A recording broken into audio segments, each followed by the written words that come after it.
Depuis 1905, Albert Einstein est un savant universellement reconnu. E égale mc2, sa formule mathématique la plus célèbre, bien que personne ne soit capable de dire ce qui se cache derrière cette équation.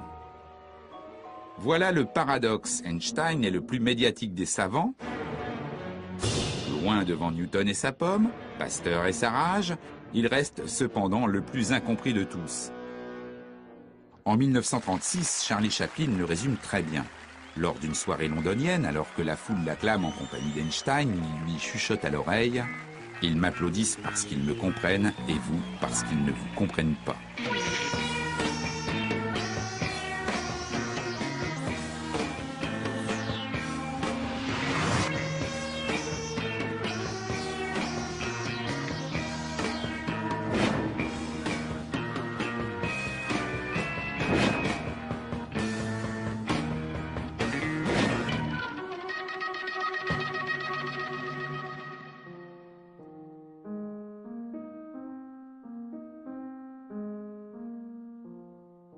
Albert Einstein est né le 14 mars 1879 en Allemagne, à Ulm. Une ville insignifiante dans sa vie puisqu'un an après sa naissance, Hermann et Pauline, ses parents, s'installent à Munich. Les affaires du père imposent cette décision.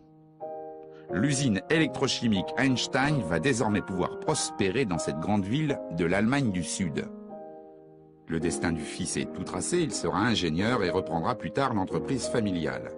En attendant, Albert apprend péniblement à parler, il n'est pas en avance pour son âge.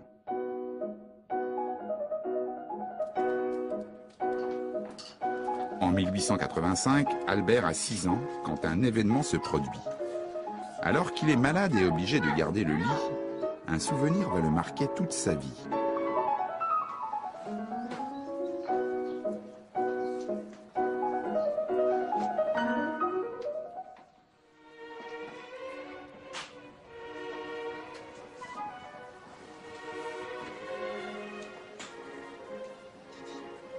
Hermann, attristé de voir son fils alité, lui offre une boussole pour le consoler.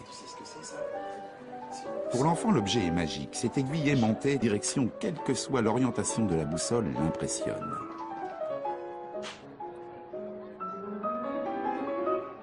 Un moment inoubliable. Cette révélation, dira-t-il plus tard, va le conduire toute sa vie à chercher un ordre caché derrière l'apparence des phénomènes. Et de tous les phénomènes, il en est un à cette époque, la lumière qui n'a pas livré toute sa part de mystère.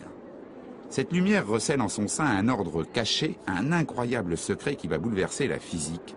Albert va bientôt le découvrir. Mais en cette fin de 19e siècle, la lumière, celle du soleil ou des étoiles, est en apparence comprise par l'ensemble des physiciens, en apparence seulement. Elle est considérée depuis longtemps comme une onde comme les rides que l'on observe à la surface de l'eau,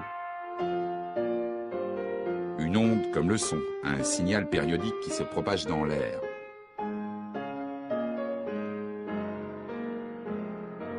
Pourtant, si nous faisons disparaître l'air pour créer le vide dans cette pièce, le son disparaît, la lumière, elle, continue de se propager. Le son qui est une onde ne se propage pas dans le vide, la lumière si. Un paradoxe avec lequel les physiciens du 19e siècle s'accommodent sans trop de difficultés. Pour que la lumière traverse le vide de l'espace, les physiciens ont recours à un artifice. Ils imaginent qu'il existe une substance immatérielle pour véhiculer la lumière. Ce concept ainsi créé s'appelle l'éther. L'éther assure la propagation de la lumière et lui sert de support dans le vide, exactement comme l'eau supporte les rides qui se propagent dessus. Notre planète le traverse comme un navire l'océan. À cette époque, le principe de l'éther est accepté par la plupart des physiciens.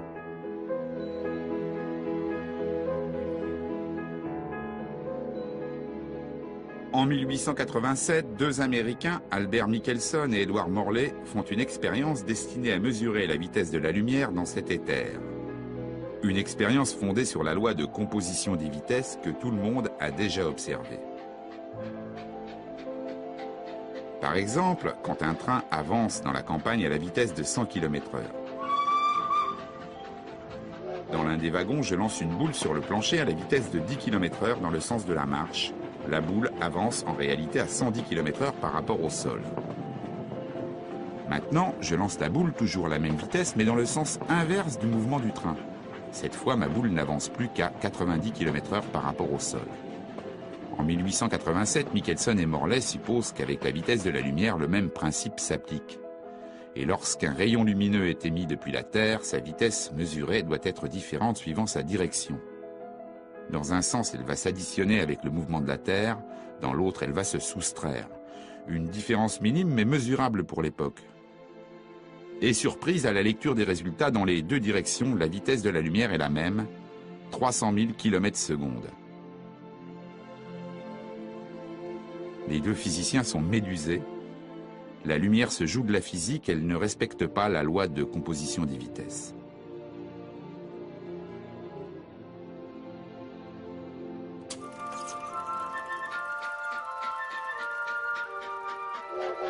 Un train avance dans la montagne italienne. Depuis le départ de Munich, il s'est écoulé 9 heures. C'est un long voyage pour l'époque, mais Albert est un habitué. Il guette avec impatience l'arrivée prochaine du train en gare de Milan.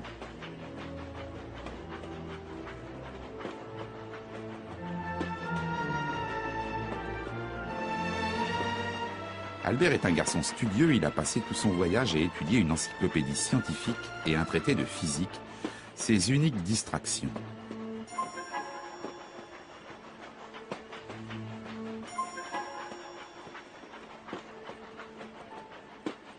Qu'est-ce que ce garçon de 15 ans fait seul dans le rapide Munich-Milan?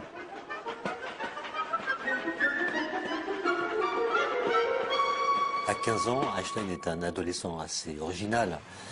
Il est lycéen à Munich, dans un établissement où la discipline est militaire quasiment, comme elle l'était dans tous les établissements allemands à cette époque. Il ne supporte pas ça.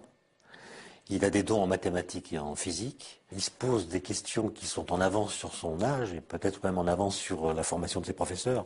Einstein, lui, il acquiert assez rapidement un niveau, notamment parce qu'il se forme tout seul en lisant les textes des plus grands physiciens de l'époque, notamment dans le domaine de l'électromagnétisme, Maxwell, Hertz et quelques autres. Et donc il a une espèce d'indépendance d'esprit, y compris dans les matières qu'on lui enseigne, qui le rend différent de tous ses camarades. En revanche, dans d'autres disciplines qui l'intéressent moins, les langues anciennes, qu'il rechigne à apprendre par cœur, et quelques autres, il se révèle plutôt un élève médiocre.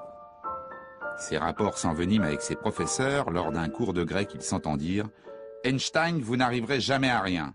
C'est la goutte d'eau qui fait déborder le vase. Il décide de plaquer le gymnasium de Munich pour rejoindre ses parents, établis maintenant à Milan. Pour pouvoir quitter le lycée, il va solliciter l'aide d'un médecin qui lui fait un certificat déclarant que le jeune Einstein est en dépression nerveuse, en neurasthénie. Et c'est ce qui lui permet de quitter sans trop de dommages le lycée de Munich et de rejoindre ses parents, qui sont catastrophés de le voir arriver. Il a interrompu ses études, il n'a pas le bac, il ne peut pas rentrer à l'université alors qu'il prétend vouloir devenir scientifique. En cette fin de 19e siècle, la lumière, toujours elle, joue un tour de plus aux physiciens.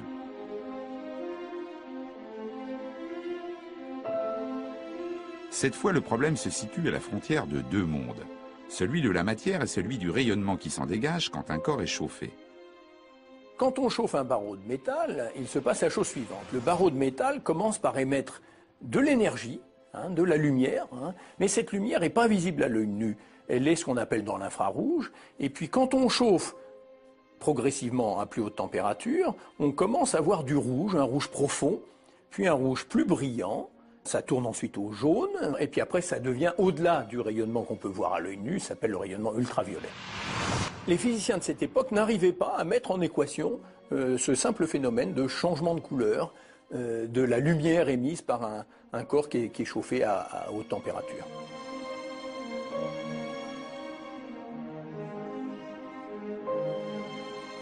Impossible de trouver la formule mathématique qui explique ce changement de couleur. Un véritable casse-tête que les physiciens appellent l'énigme du corps noir. Qui trouvera la solution? À cet instant, Einstein ne s'en soucie pas. Il musarde dans la campagne italienne et découvre avec bonheur le goût d'une liberté nouvelle.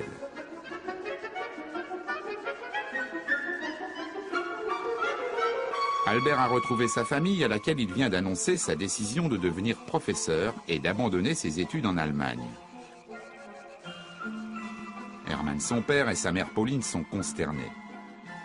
Les mauvaises nouvelles s'enchaînent, les affaires du père qui dirige une fabrique d'appareils électriques en Italie périclitent. Hermann voyait en son fils un futur ingénieur susceptible de redresser sa société. Mais les parents ne sont pas au bout de leur surprise. Albert a pris une autre décision.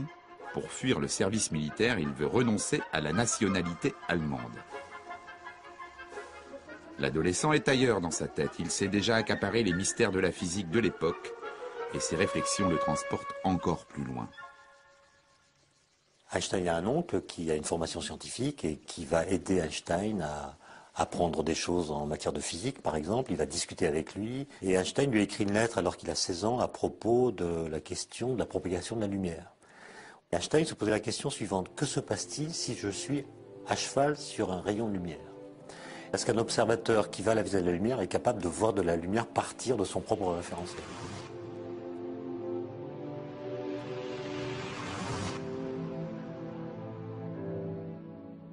Quand Einstein retrouve ses parents, il n'a donc pas son bac. Il a montré son allergie au système des lycées allemands, ce qui ne veut pas dire qu'il a renoncé à devenir scientifique. Et donc, il va pouvoir se présenter à une école à Zurich qui s'appelle le Polytechnicum, dans laquelle on peut déposer une candidature sans avoir son bac préalablement. Et Einstein se présente une première fois, il est recalé parce qu'il est trop jeune, il n'a pas tout à fait le niveau, mais les examinateurs voient qu'il s'agit de quelqu'un d'exceptionnel et l'incitent à se représenter l'année suivante. Et là, il va passer une année dans un lycée à Aarau pour se former et pouvoir se présenter une deuxième fois avec succès au Polytechnicum. L'entrée du Poly ouvre à Albert les portes du monde scientifique, ce monde triomphant qui a constitué la physique tout au long du XIXe siècle.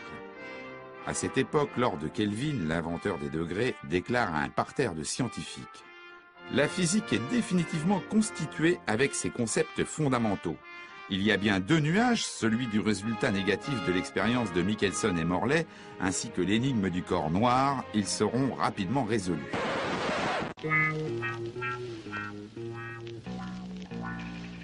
Lord Kelvin ne se doute pas que les deux nuages vont obscurcir rapidement l'horizon de la physique. Albert Einstein, après avoir changé de nationalité pour fuir le service militaire imposé en Allemagne, intègre le Polytechnicum de Zurich. Dans la promotion de 96, ils ne sont que 5 à se diriger comme lui vers une carrière professorale, 4 garçons et une fille d'origine serbe, Mileva Marić. Elle est très intelligente, très intellectuelle même. Elle est affectée de certains problèmes physiques. Elle boite beaucoup, par exemple, à la suite d'une coxalgie qu'elle a contractée dans son enfance. Les parents d'Albert Einstein voient cette relation d'un très mauvais œil. D'abord parce que c'est une intellectuelle. Ils voyaient plutôt pour Albert une sorte de mère au foyer docile et non pas une femme qui met en action sa pensée. Et avec Einstein, au contraire, ça va très bien se passer parce qu'ils peuvent discuter de sciences, de physique, s'écrivent des lettres d'amour tout à fait passionnées. Et donc, il s'agit d'une véritable histoire d'amour. Einstein s'épanouit intellectuellement au Poly. Il dévore avec passion les ouvrages des plus grands physiciens, lit les plus récentes communications ou les comptes rendus des dernières expériences. Ce qui intéressait Einstein, c'était la recherche, c'est-à-dire comment aller plus loin dans la connaissance que nous pouvons avoir de la matière. Et il avait l'impression que l'enseignement était en retard sur les questions qu'il se posait lui et pour lesquelles il voulait trouver des réponses. Donc la question de l'électromagnétisme notamment le fascinait et il a appris cette discipline dans tous ses recoins, dans toutes ses subtilités en autodidacte. Désormais, il sèche des cours. Albert voudrait mettre en évidence cet éther que la Terre traverse sans encombre. Les expériences se sont multipliées ces dernières années, elles n'ont rien donné. À son tour, il imagine un nouveau dispositif avec le matériel du laboratoire.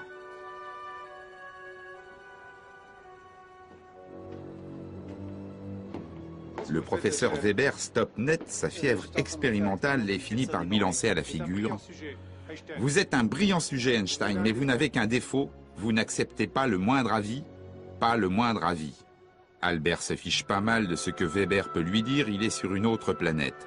En physique, il dépasse le niveau de son professeur et avec Mileva, il file le plus parfait amour. À la fin des 4 années qu'il passe au Polytechnicum, Einstein obtient son diplôme avec des notes plus qu'honorables. Mileva, en revanche, échoue. Einstein essaie de trouver un poste universitaire, n'y parvient pas, notamment du fait que Weber a écrit des lettres très négatives à son propos. Et contrairement à ses camarades, qui étaient parfois moins bien classés que lui, il n'obtient pas ce poste universitaire qu'il désirait pourtant avec une ardeur plus grande que ses collègues. Il voulait faire de la recherche, il avait besoin pour ça d'avoir un poste universitaire. Et il n'a rien. Le 14 décembre 1900, Max Planck, grand physicien allemand, apporte la solution à l'énigme du corps noir. C'est une grande victoire. La formule fonctionne, elle décrit parfaitement la lumière qu'émet un corps en fonction de sa température.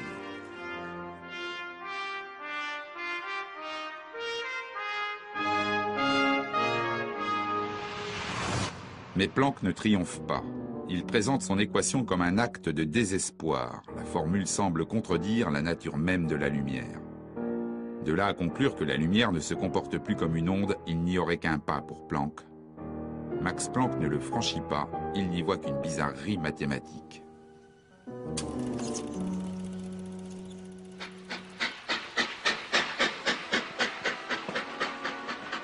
« 1901, l'année la plus noire de son existence.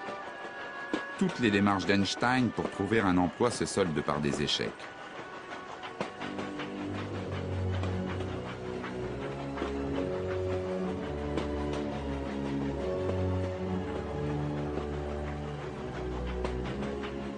Ce qui ne l'empêche pas de retourner à Milan dans sa famille, il a décidé d'annoncer à ses parents son mariage avec Mileva.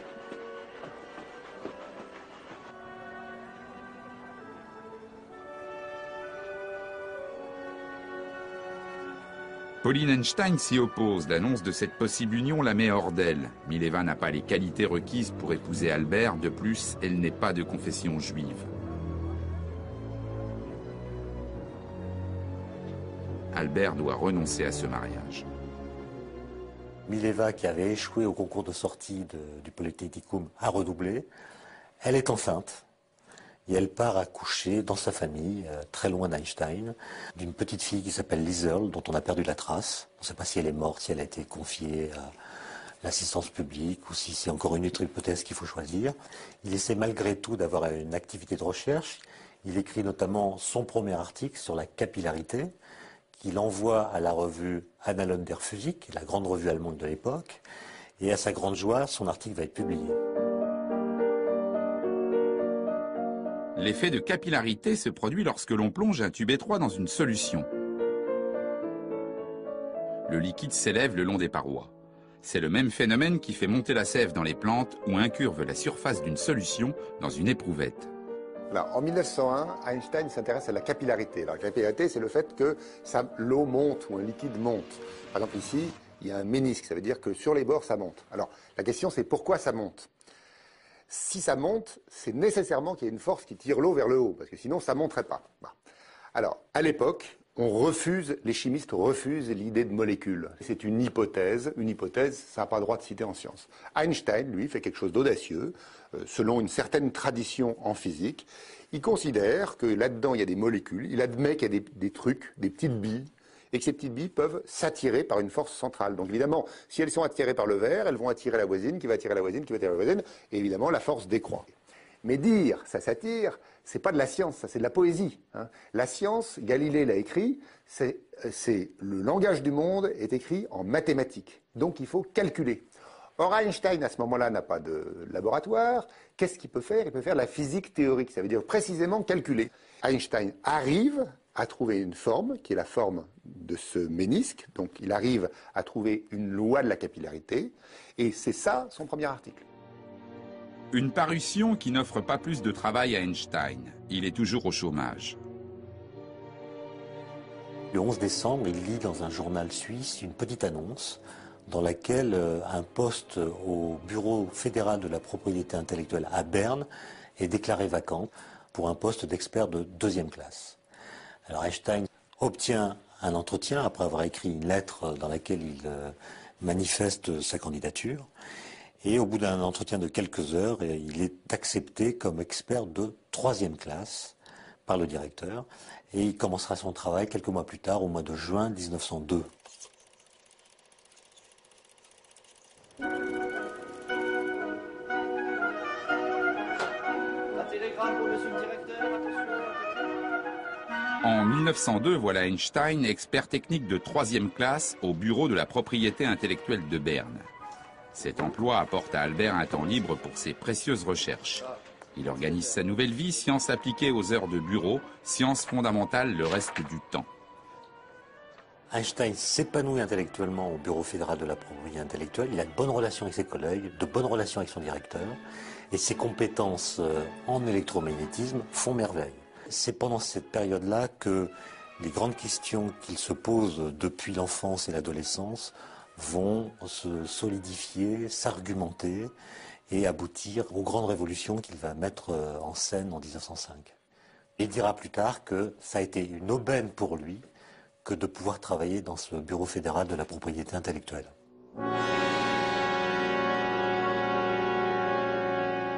À la fin de l'année, son père meurt.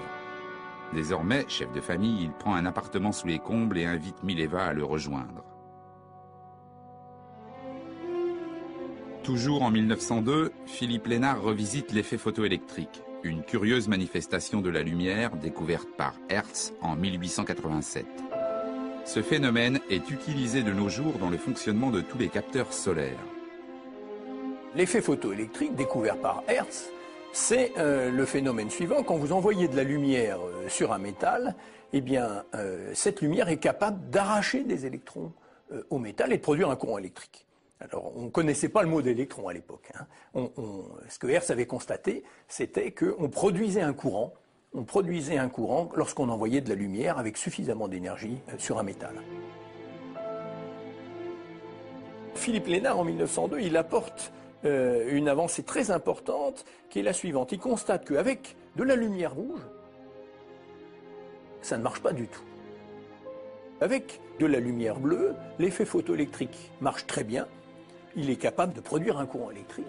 Et ça, c'est paradoxal, parce que cette notion de lumière ondulatoire n'introduit pas de différence si importante que ça entre le rouge et le bleu. Et pourtant, quelle que soit la quantité de lumière rouge envoyée sur le métal, même s'il emploie, si vous voulez, une lampe rouge ou infrarouge beaucoup plus puissante que la lampe bleue, eh bien, elle n'est pas capable de produire de courant électrique, c'est-à-dire d'arracher des électrons du métal. Ça, c'est très paradoxal.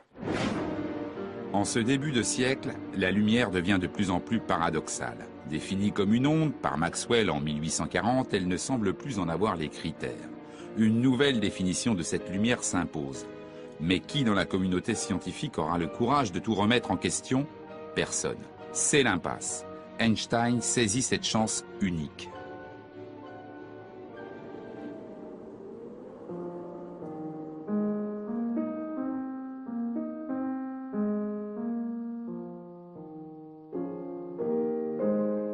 Au début de l'année 1903, Albert, contre l'avis de sa mère, épouse enfin Mileva. Un mariage entre deux témoins d'une grande simplicité.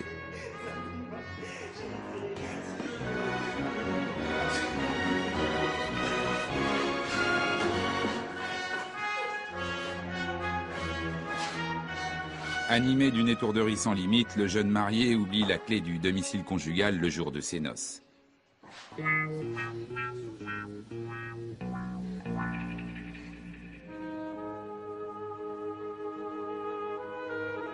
Einstein peut enfin recevoir des amis à la maison, une occasion de refaire sans fin le monde de la physique. Fidèle entre les fidèles, Marcel Grossmann, un ancien du Poli, c'est un remarquable mathématicien, une aubaine pour Albert qui n'est pas le meilleur dans ce domaine.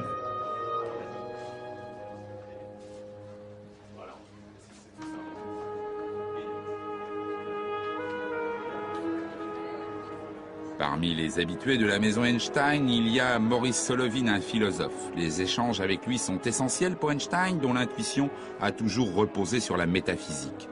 Autre grand ami, l'ingénieur italien Michele Besso, un aîné du Poli qui est sorti 5 ans avant Einstein avec des notes éblouissantes. Depuis, ils entretiennent des discussions sans fin sur les grands principes de la physique.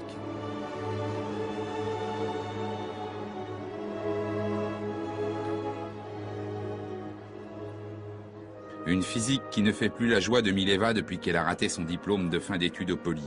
C'est maintenant une femme au foyer, ailleurs dans ses pensées, et elle attend pour bientôt un heureux événement.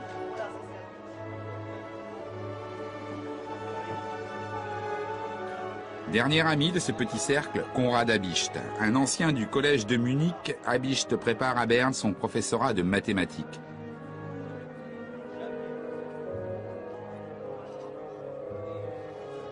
C'est grâce à eux qu'Albert peut tester et confronter ses idées. Il a en face de lui des interlocuteurs de qualité.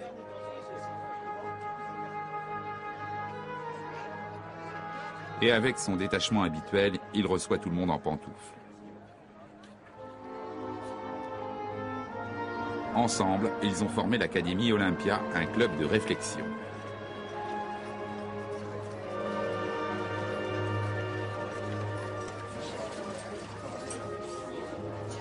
Ils discutent en marchant, ils boivent, ils s'amusent. C'est très gai, c'est pas du tout une académie triste. D'ailleurs, c'est une singerie d'académie, c'est pas une vraie académie. Ils jouent avec justement l'académie qui les a rejetés et essaient de faire les choses d'une façon beaucoup plus agréable que ce qu'on propose sur les bancs des universités. « 1904 est une année charnière pour Einstein. Cette année-là naît le petit Hans Albert. Einstein promène souvent son bébé, le modeste employé du bureau des brevets n'a pas les moyens de s'offrir une nurse. Mais en incorrigible voleur de temps qu'il est, il en profite pour étudier. Alors il s'arrête dès qu'il le peut pour sortir son carnet de notes et se plonger quelques minutes dans ses équations. Il a décidé de soutenir sa thèse pour la fin de l'année.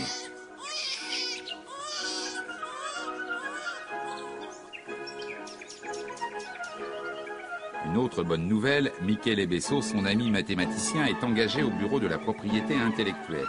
Une aubaine pour Albert. Besso, pour Einstein, c'est quelqu'un de très important. Il dit de lui qu'il est le plus grand catalyseur intellectuel de toute l'Europe. Autrement dit, Einstein va utiliser Besso comme un tennisman utilise un mur qui renvoie les balles. Il va éprouver sur lui tous les arguments, toutes les idées qui lui viennent à propos des questions qui le préoccupent à l'époque.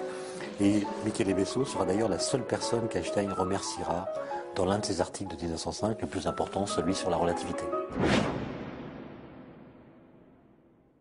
1905, la révolution est en marche. Au tout début de l'année, Einstein soutient sa thèse de doctorat à l'université de Zurich.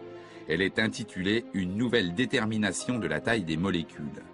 C'est paradoxalement en réfléchissant à la nature de la lumière qu'Einstein a résolu une grande énigme de la physique que l'on appelle le mouvement brownien. Ce phénomène a été décrit par Robert Brown en 1827. Robert Brown, donc au XIXe siècle, est un botaniste. Et alors il va dans la nature, les botanistes vont dans la nature, ils regardent, bon, et puis à un moment il tombe sur une pierre dans laquelle il y a une inclusion. Et là-dedans il y a de la flotte, parce que quand les pierres se forment, elles peuvent emprisonner des liquides. Et dans cette inclusion, il y a des grains de pollen. Là, jusqu'à présent, c'est pas très extraordinaire. Simplement, ces grains de pollen sont en train de bouger. Alors ça, c'est tout à fait anormal, parce que s'il est dans un caillou, ça veut dire que ça fait des années et des années et des années. Quand je dis des années, ça se compte plutôt par millions. Hein. Alors là, il n'y a pas de vivant qui subsiste. Le grain de pollen, il est mort.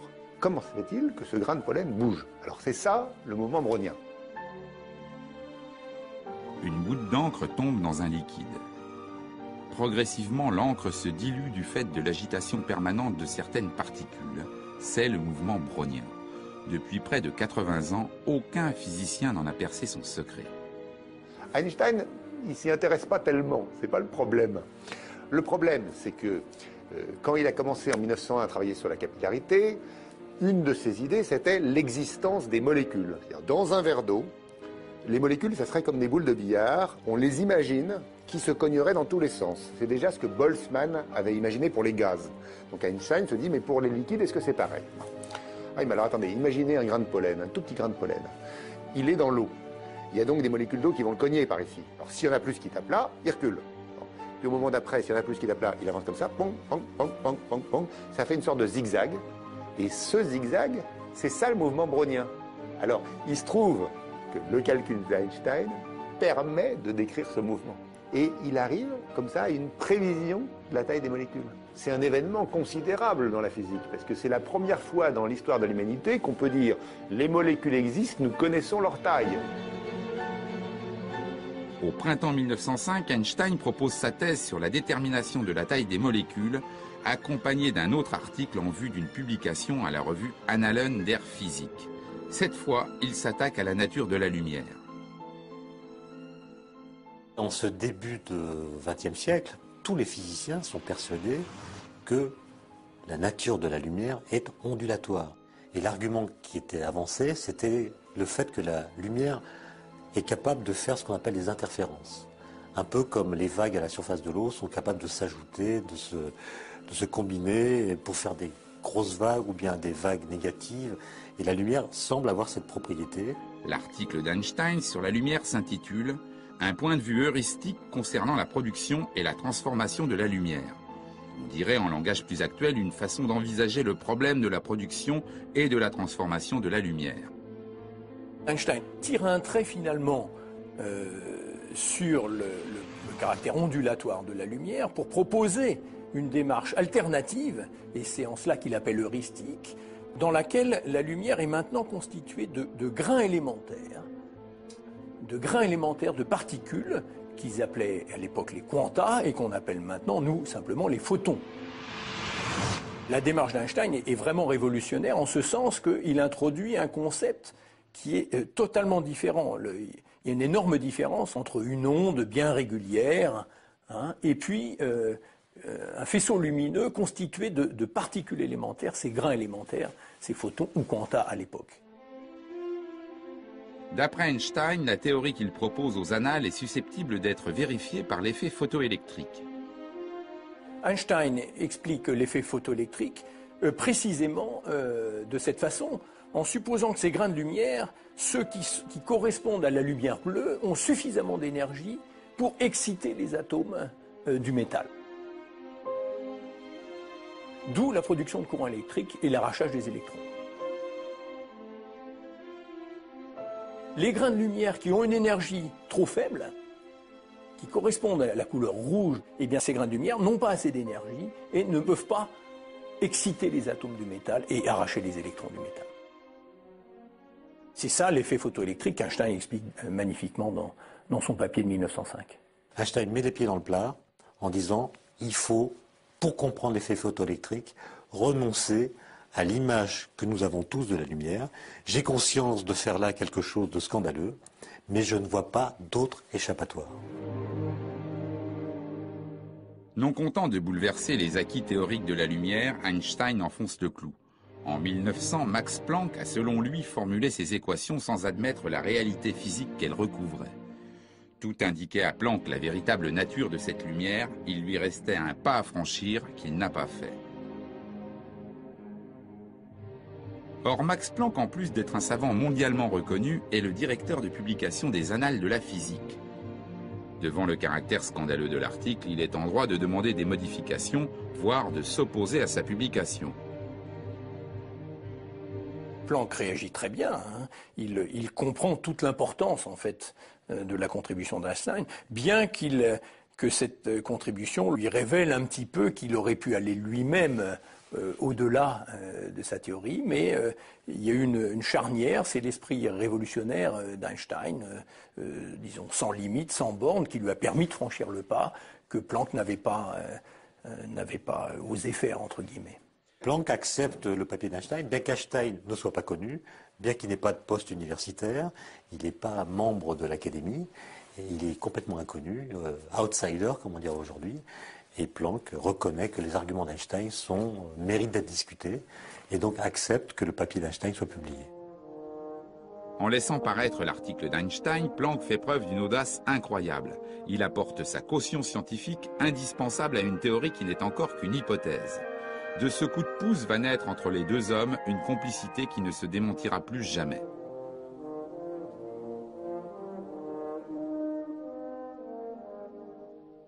Ces deux premières découvertes fondamentales nous laissent entrevoir la manière de penser d'Einstein.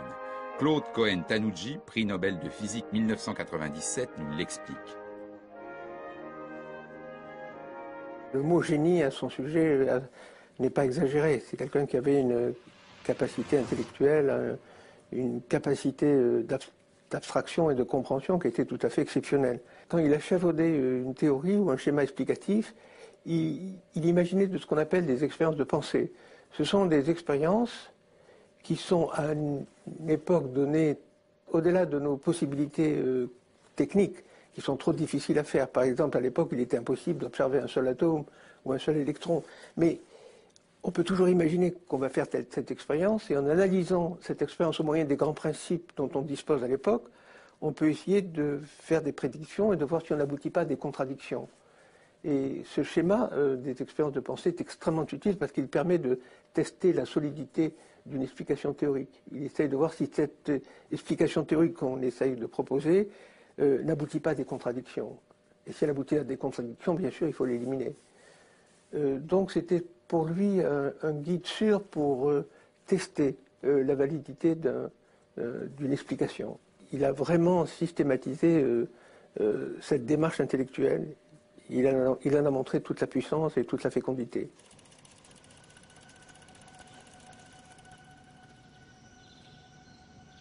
Mai 1905, Einstein écrit à son ami Konrad Habicht. La lettre commence comme cela. « Que faites-vous donc, espèce de baleine congelée? Morceau d'âme fumée, séchée et mise en conserve ou je ne sais quoi d'autre encore? Pourquoi ne m'avez-vous pas fait parvenir votre thèse? Je vous promets en échange 4 de mes travaux. Le premier traite de la nature de la lumière, il est très révolutionnaire. Le second de l'explication du mouvement brownien, le troisième parle de la taille et de l'existence des atomes. Enfin, le quatrième est disponible sous forme de brouillon. Il traite d'une électrodynamique des corps en mouvement, établie à l'aide d'une modification de la théorie de l'espace et du temps. » Einstein est quelqu'un qui a de l'humour, notamment quand il s'adresse à ses collègues de l'Académie Olympia. Donc il écrit une lettre à Habicht pleine d'humour, où il utilise des termes assez étranges pour qualifier son camarade. Et il lui annonce qu'il est en train d'écrire des articles révolutionnaires, il le dit lui-même, il a conscience que des choses importantes vont se passer. Il va formuler une nouvelle théorie de l'espace et du temps. Cette nouvelle théorie paraît en juin 1905, c'est l'article le plus important des 4. On a coutume de l'appeler la théorie de la relativité restreinte. Dans cet article, Einstein proclame la mort de l'éther, ce milieu inventé par les physiciens du 19e siècle et censé vibrer au passage de la lumière. Il démontre que la lumière, par sa nature électromagnétique, se propage dans le vide de l'univers sans l'aide d'aucun support.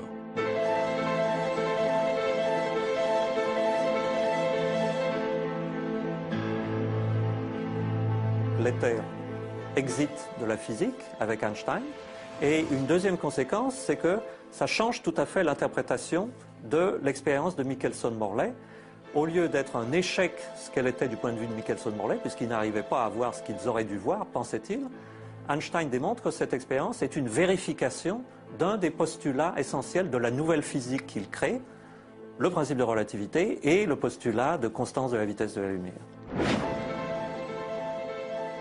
Einstein prouve que la vitesse de la lumière est constante. Elle va invariablement à 300 000 km/s dans toutes les directions, quelle que soit sa vitesse d'observation. Du fait de cette constance, la lumière ne se plie pas à la loi de composition des vitesses, une des raisons pour lesquelles, en 1887, Michelson et Morley n'ont rien détecté dans leur expérience. Le rayon lumineux se propageait à la même vitesse dans les deux directions.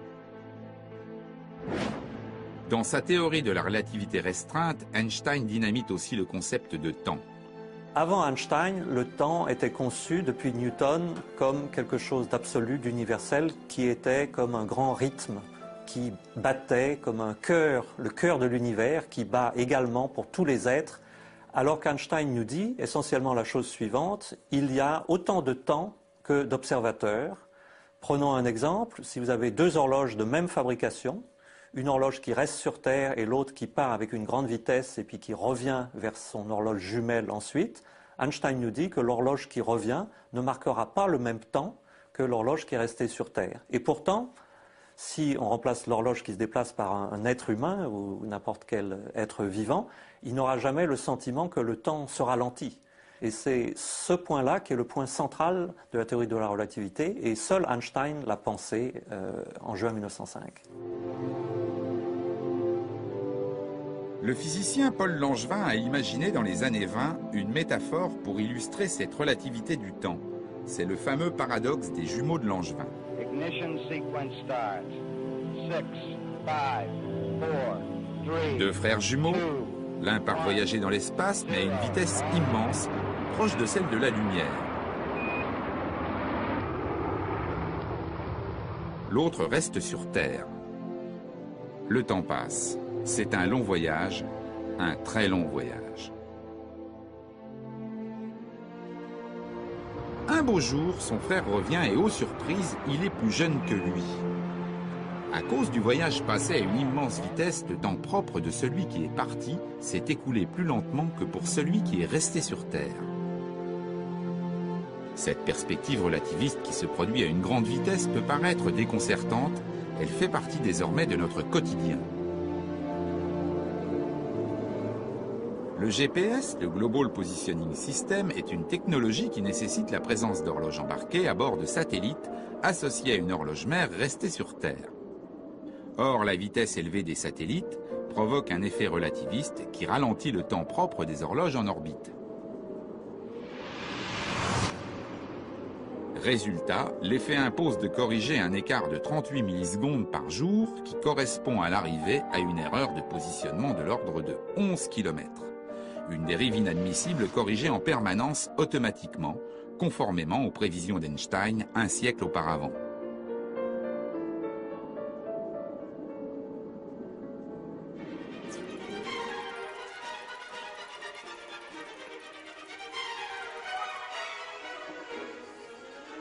En 1905, Einstein a rédigé ses 4 articles en l'espace de 6 mois. Au mois d'août, il écrit de nouveau à son camarade Konrad Habicht. Cette fois, il ne le traite pas de tous les noms, mais simplement lui fait part d'une nouvelle intuition. Il écrit à nouveau à Habicht au cours de l'été 1905 en disant qu'il a mis le doigt sur quelque chose de très important qui est l'équivalence entre l'inertie, la masse, et puis l'énergie.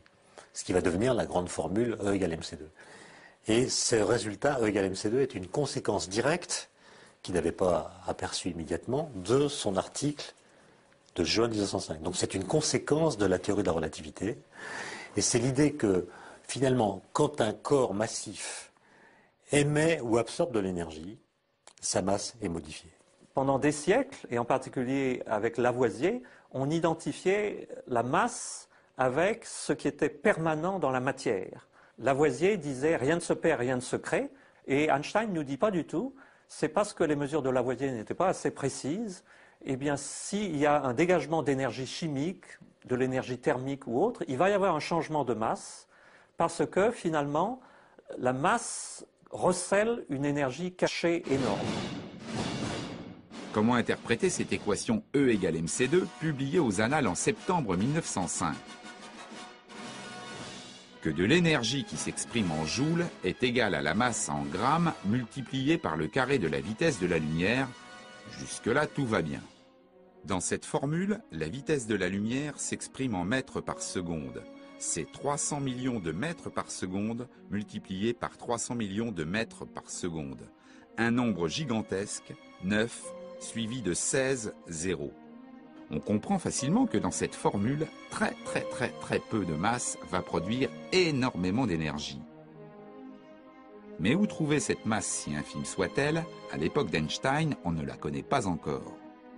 À l'heure actuelle, on la fabrique dans des réacteurs nucléaires qui cassent en permanence les noyaux atomiques de la matière. Au cours du XXe siècle, les physiciens ont exploré toutes les facettes différentes de cette formule E égale mc2. Il y a des physiciens qui transforment de la masse en énergie. Par exemple, les physiciens qui s'occupent des centrales nucléaires, ils prennent de l'uranium-235, ils s'arrangent pour que cet uranium fissionne, donc se coupe en 2 noyaux plus légers. Et dans ce processus, il y a une perte de masse. Les produits finaux sont plus légers que le produit initial. Et cette perte de masse, c'est de l'énergie, qu'on appelle l'énergie nucléaire. Le phénomène inverse aussi est possible et encore plus remarquable, c'est-à-dire que vous pouvez partir d'avoir uniquement un système de lumière, donc par exemple 2 grains de lumière qui vont à la rencontre l'un de l'autre, et vous pouvez, lors de la collision de ces 2 grains de lumière, créer de la masse, créer de la matière, créer des électrons, des positrons, ou même des protons, des antiprotons. Et ça, c'est ce que l'on fait tous les jours dans des accélérateurs de particules au CERN, par exemple.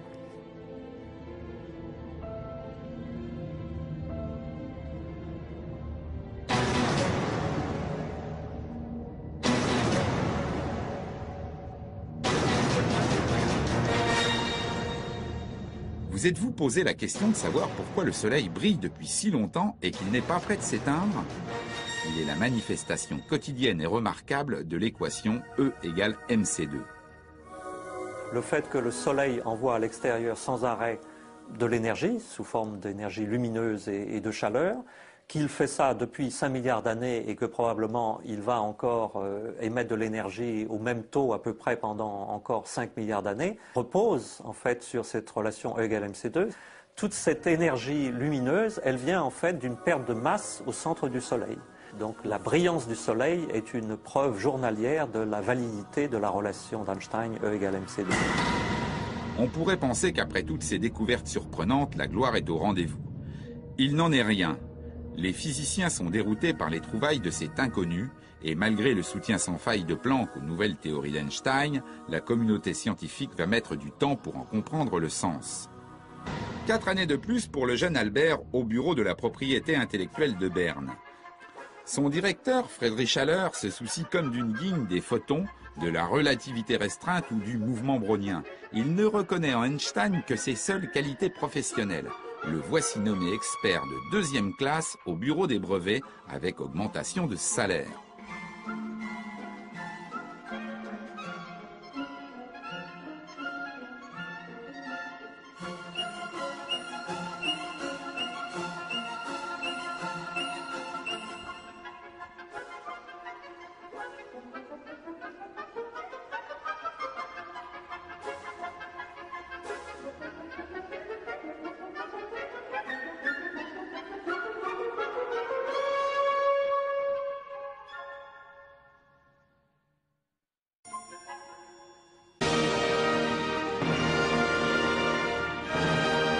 La célébrité n'arrive qu'en 1909. Einstein est invité en grande pompe aux cérémonies qui marquent les 350 ans de l'Université de Genève. L'occasion de côtoyer enfin le gratin de la physique.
Depuis 1905, Albert Einstein est un savant universellement reconnu.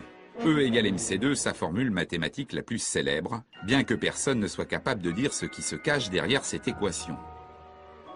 Voilà le paradoxe. Einstein est le plus médiatique des savants, loin devant Newton et sa pomme, Pasteur et sa rage, il reste cependant le plus incompris de tous. En 1936, Charlie Chaplin le résume très bien. Lors d'une soirée londonienne, alors que la foule l'acclame en compagnie d'Einstein, il lui chuchote à l'oreille « Ils m'applaudissent parce qu'ils me comprennent et vous parce qu'ils ne vous comprennent pas ».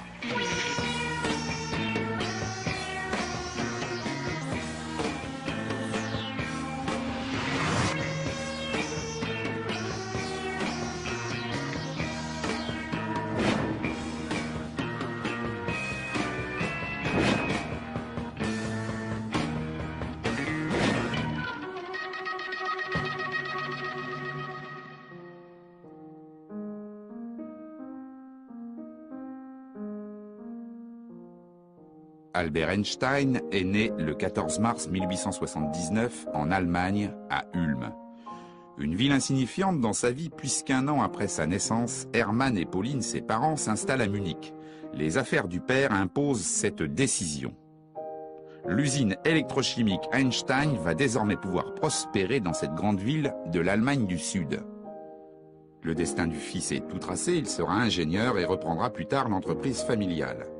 En attendant, Albert apprend péniblement à parler, il n'est pas en avance pour son âge.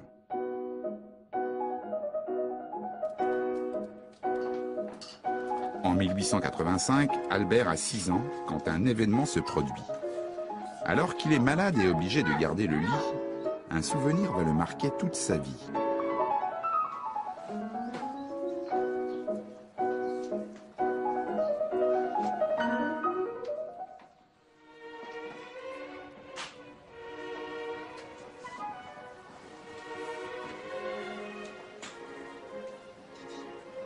Hermann, attristé de voir son fils alité, lui offre une boussole pour le consoler. Pour l'enfant, l'objet est magique. Cette aiguille aimantée, direction quelle que soit l'orientation de la boussole, l'impressionne.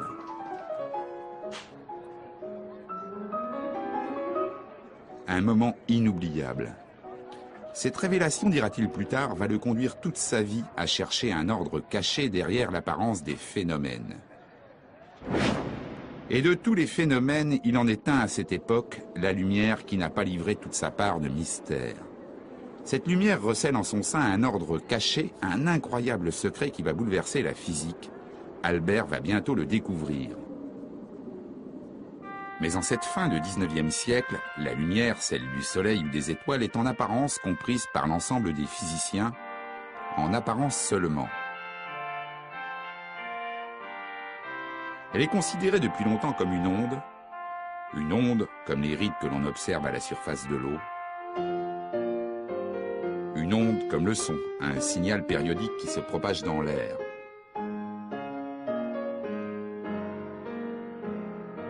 Pourtant, si nous faisons disparaître l'air pour créer le vide dans cette pièce, le son disparaît, la lumière, elle, continue de se propager. Le son qui est une onde ne se propage pas dans le vide, la lumière si.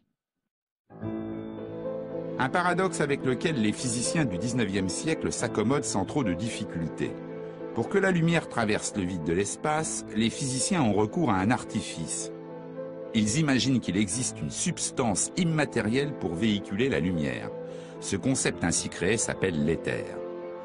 L'éther assure la propagation de la lumière et lui sert de support dans le vide, exactement comme l'eau supporte les rides qui se propagent dessus. Notre planète le traverse comme un navire l'océan. À cette époque, le principe de l'éther est accepté par la plupart des physiciens.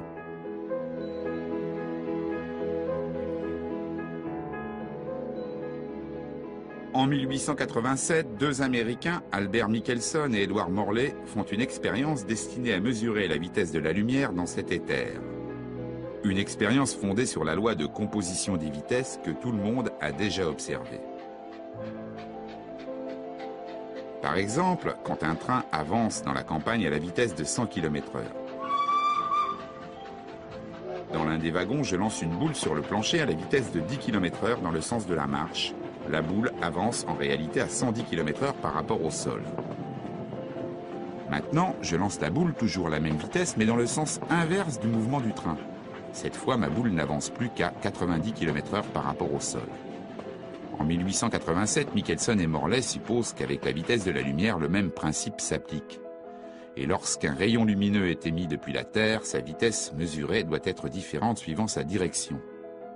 Dans un sens, elle va s'additionner avec le mouvement de la Terre, dans l'autre, elle va se soustraire. Une différence minime mais mesurable pour l'époque. Et surprise à la lecture des résultats, dans les 2 directions, la vitesse de la lumière est la même, 300 000 km/s. Les 2 physiciens sont médusés. La lumière se joue de la physique, elle ne respecte pas la loi de composition des vitesses.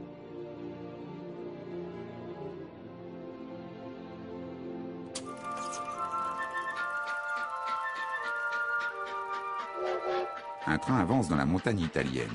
Depuis le départ de Munich, il s'est écoulé 9 heures. C'est un long voyage pour l'époque, mais Albert est un habitué. Il guette avec impatience l'arrivée prochaine du train en gare de Milan.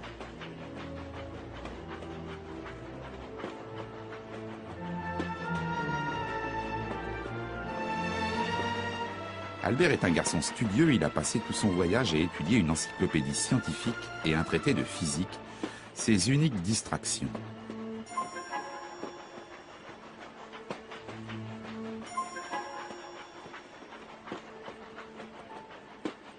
Qu'est-ce que ce garçon de 15 ans fait seul dans le rapide Munich-Milan?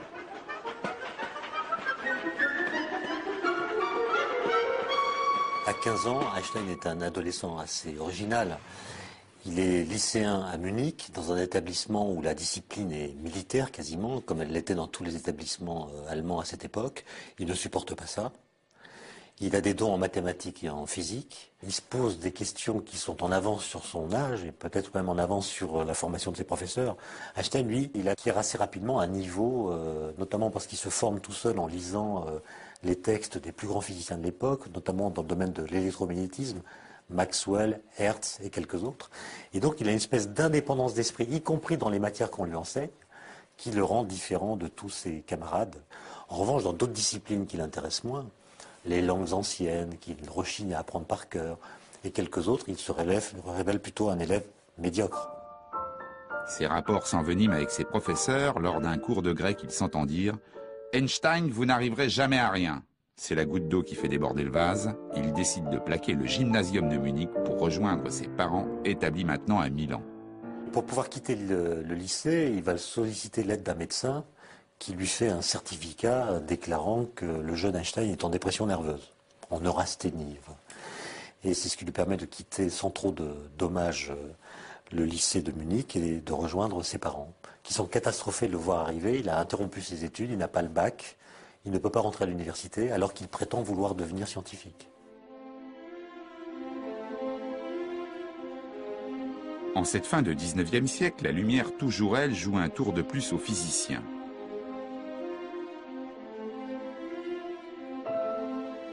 Cette fois, le problème se situe à la frontière de deux mondes. Celui de la matière et celui du rayonnement qui s'en dégage quand un corps est chauffé. Quand on chauffe un barreau de métal, il se passe la chose suivante. Le barreau de métal commence par émettre de l'énergie, de la lumière, mais cette lumière n'est pas visible à l'œil nu. Elle est ce qu'on appelle dans l'infrarouge. Et puis quand on chauffe progressivement à plus haute température, on commence à voir du rouge, un rouge profond, puis un rouge plus brillant. Ça tourne ensuite au jaune, et puis après ça devient au-delà du rayonnement qu'on peut voir à l'œil nu, ça s'appelle le rayonnement ultraviolet. Les physiciens de cette époque n'arrivaient pas à mettre en équation ce simple phénomène de changement de couleur de la lumière émise par un corps qui est chauffé à haute température.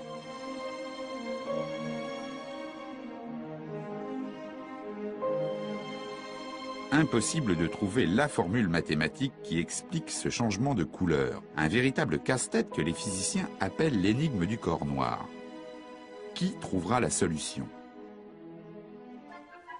À cet instant, Einstein ne s'en soucie pas. Il musarde dans la campagne italienne et découvre avec bonheur le goût d'une liberté nouvelle.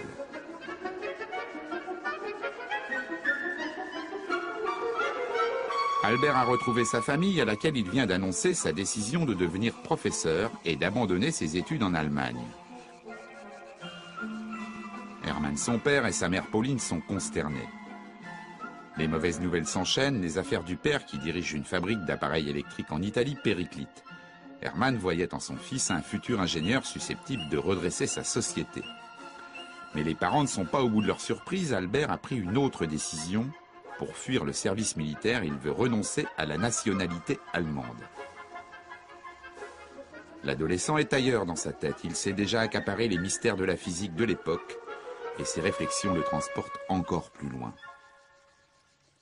Einstein a un oncle qui a une formation scientifique et qui va aider Einstein à apprendre des choses en matière de physique, par exemple. Il va discuter avec lui. Et Einstein lui écrit une lettre alors qu'il a 16 ans à propos de la question de la propagation de la lumière. Einstein se posait la question suivante. Que se passe-t-il si je suis à cheval sur un rayon de lumière? Est-ce qu'un observateur qui va à la vitesse de la lumière est capable de voir de la lumière partir de son propre référentiel?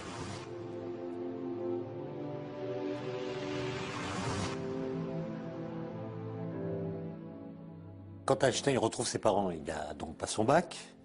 Il a montré son allergie au système des lycées allemands, ce qui ne veut pas dire qu'il a renoncé à devenir scientifique.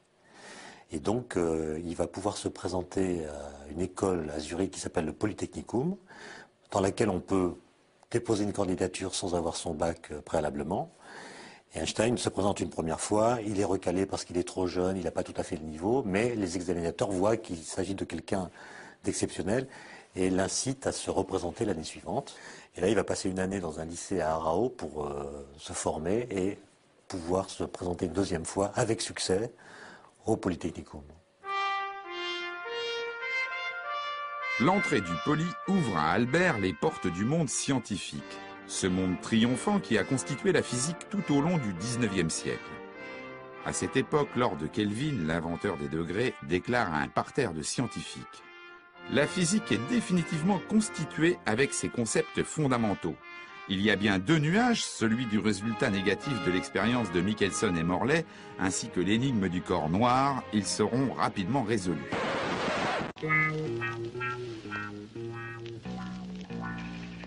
Lord Kelvin ne se doute pas que les deux nuages vont obscurcir rapidement l'horizon de la physique. Albert Einstein, après avoir changé de nationalité pour fuir le service militaire imposé en Allemagne, intègre le Polytechnicum de Zurich. Dans la promotion de 96, ils ne sont que 5 à se diriger comme lui vers une carrière professorale, 4 garçons et une fille d'origine serbe, Mileva Marić. Elle est très intelligente, très intellectuelle même. Elle est affectée de certains problèmes physiques. Elle boite beaucoup, par exemple, à la suite d'une coxalgie qu'elle a contractée dans son enfance. Les parents d'Albert Einstein voient cette relation d'un très mauvais œil. D'abord parce que c'est une intellectuelle. Ils voyaient plutôt pour Albert une sorte de mère au foyer docile et non pas une femme qui met en action sa pensée. Et avec Einstein, au contraire, ça va très bien se passer parce qu'ils peuvent discuter de sciences, de physique, s'écrivent des lettres d'amour tout à fait passionnées. Et donc il s'agit d'une véritable histoire d'amour. Einstein s'épanouit intellectuellement au Poly. Il dévore avec passion les ouvrages des plus grands physiciens, lit les plus récentes communications ou les comptes rendus des dernières expériences.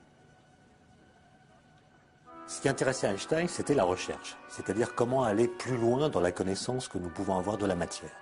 Et il avait l'impression que l'enseignement était en retard sur les questions qu'il se posait lui et pour lesquelles il voulait trouver des réponses.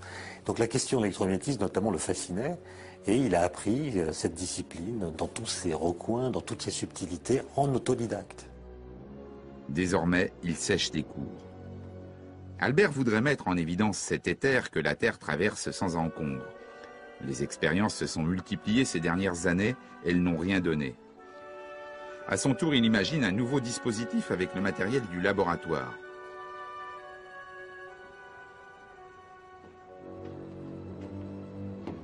Le professeur Weber stoppe net sa fièvre expérimentale et finit par lui lancer à la figure: « Vous êtes un brillant sujet, Einstein, mais vous n'avez qu'un défaut, vous n'acceptez pas le moindre avis, pas le moindre avis. » Albert se fiche pas mal de ce que Weber peut lui dire, il est sur une autre planète. En physique, il dépasse le niveau de son professeur et avec Mileva, il file le plus parfait amour. À la fin des 4 années qu'il passe au Polytechnicum, Einstein obtient son diplôme avec des notes plus qu'honorables. Mileva, en revanche, échoue. Einstein essaie de trouver un poste universitaire, n'y parvient pas, notamment du fait que Weber a écrit des lettres très négatives à son propos, et contrairement à ses camarades, qui étaient parfois moins bien classés que lui, il n'obtient pas ce poste universitaire qu'il désirait pourtant avec une ardeur plus grande que ses collègues. Il voulait faire de la recherche, il avait besoin pour ça d'avoir un poste universitaire, et il n'a rien. Le 14 décembre 1900, Max Planck, grand physicien allemand, apporte la solution à l'énigme du corps noir. C'est une grande victoire. La formule fonctionne, elle décrit parfaitement la lumière qu'émet un corps en fonction de sa température.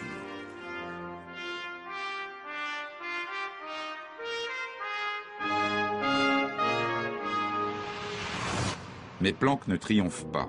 Il présente son équation comme un acte de désespoir. La formule semble contredire la nature même de la lumière. De là à conclure que la lumière ne se comporte plus comme une onde, il n'y aurait qu'un pas pour Planck. Max Planck ne le franchit pas, il n'y voit qu'une bizarrerie mathématique.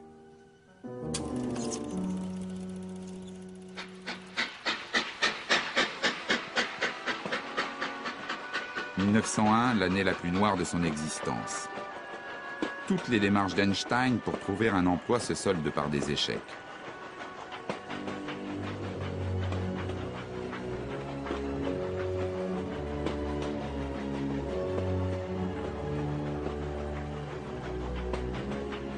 Ce qui ne l'empêche pas de retourner à Milan dans sa famille, il a décidé d'annoncer à ses parents son mariage avec Mileva.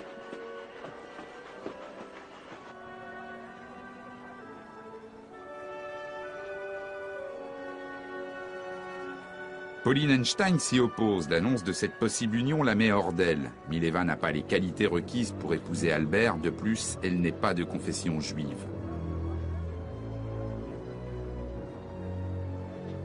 Albert doit renoncer à ce mariage. Mileva, qui avait échoué au concours de sortie du Polytechnicum, a redoublé. Elle est enceinte. Et elle part accoucher dans sa famille, très loin d'Einstein, d'une petite fille qui s'appelle Liesl, dont on a perdu la trace. On ne sait pas si elle est morte, si elle a été confiée à l'assistance publique, ou si c'est encore une autre hypothèse qu'il faut choisir. Il essaie malgré tout d'avoir une activité de recherche. Il écrit notamment son premier article sur la capillarité, qu'il envoie à la revue Annalen der Physik, la grande revue allemande de l'époque. Et à sa grande joie, son article va être publié. L'effet de capillarité se produit lorsque l'on plonge un tube étroit dans une solution. Le liquide s'élève le long des parois. C'est le même phénomène qui fait monter la sève dans les plantes ou incurve la surface d'une solution dans une éprouvette. Alors, en 1901, Einstein s'intéresse à la capillarité. Alors, la capillarité, c'est le fait que l'eau monte ou un liquide monte.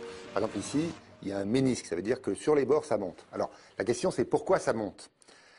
Si ça monte, c'est nécessairement qu'il y ait une force qui tire l'eau vers le haut, parce que sinon, ça ne monterait pas. Bon. Alors, à l'époque, les chimistes refusent l'idée de molécules. C'est une hypothèse, ça n'a pas le droit de citer en science. Einstein, lui, fait quelque chose d'audacieux, selon une certaine tradition en physique. Il considère que là-dedans, il y a des molécules, il admet qu'il y a des trucs, des petites billes, et que ces petites billes peuvent s'attirer par une force centrale. Donc évidemment, si elles sont attirées par le verre, elles vont attirer la voisine, qui va attirer la voisine, qui va attirer la voisine, et évidemment, la force décroît. Mais dire ça s'attire, c'est pas de la science, ça c'est de la poésie. Hein. La science, Galilée l'a écrit, c'est le langage du monde est écrit en mathématiques. Donc il faut calculer. Or Einstein, à ce moment-là, n'a pas de laboratoire. Qu'est-ce qu'il peut faire? Il peut faire la physique théorique, ça veut dire précisément calculer. Einstein arrive à trouver une forme, qui est la forme de ce ménisque. Donc il arrive à trouver une loi de la capillarité. Et c'est ça son premier article. Une parution qui n'offre pas plus de travail à Einstein. Il est toujours au chômage. Le 11 décembre, il lit dans un journal suisse une petite annonce dans laquelle un poste au bureau fédéral de la propriété intellectuelle à Berne est déclaré vacant pour un poste d'expert de 2e classe. Alors Einstein obtient un entretien après avoir écrit une lettre dans laquelle il manifeste sa candidature. Et au bout d'un entretien de quelques heures, il est accepté comme expert de 3e classe par le directeur. Et il commencera son travail quelques mois plus tard, au mois de juin 1902. Un télégramme pour monsieur le directeur, attention. En 1902, voilà Einstein, expert technique de 3e classe au bureau de la propriété intellectuelle de Berne. Cet emploi apporte à Albert un temps libre pour ses précieuses recherches. Il organise sa nouvelle vie, sciences appliquées aux heures de bureau, sciences fondamentales le reste du temps. Einstein s'épanouit intellectuellement au bureau fédéral de la propriété intellectuelle. Il a de bonnes relations avec ses collègues, de bonnes relations avec son directeur. Et ses compétences en électromagnétisme font merveille. C'est pendant cette période-là que les grandes questions qu'il se pose depuis l'enfance et l'adolescence vont se solidifier, s'argumenter et aboutir aux grandes révolutions qu'il va mettre en scène en 1905. Il dira plus tard que ça a été une aubaine pour lui que de pouvoir travailler dans ce bureau fédéral de la propriété intellectuelle.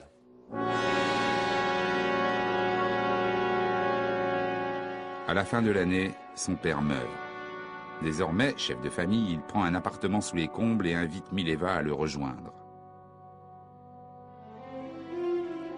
Toujours en 1902, Philippe Lénard revisite l'effet photoélectrique, une curieuse manifestation de la lumière découverte par Hertz en 1887. Ce phénomène est utilisé de nos jours dans le fonctionnement de tous les capteurs solaires. L'effet photoélectrique découvert par Hertz, c'est le phénomène suivant. Quand vous envoyez de la lumière sur un métal, eh bien, cette lumière est capable d'arracher des électrons au métal et de produire un courant électrique. Alors, on ne connaissait pas le mot d'électron à l'époque. Hein. Ce que Hertz avait constaté, c'était qu'on produisait un courant.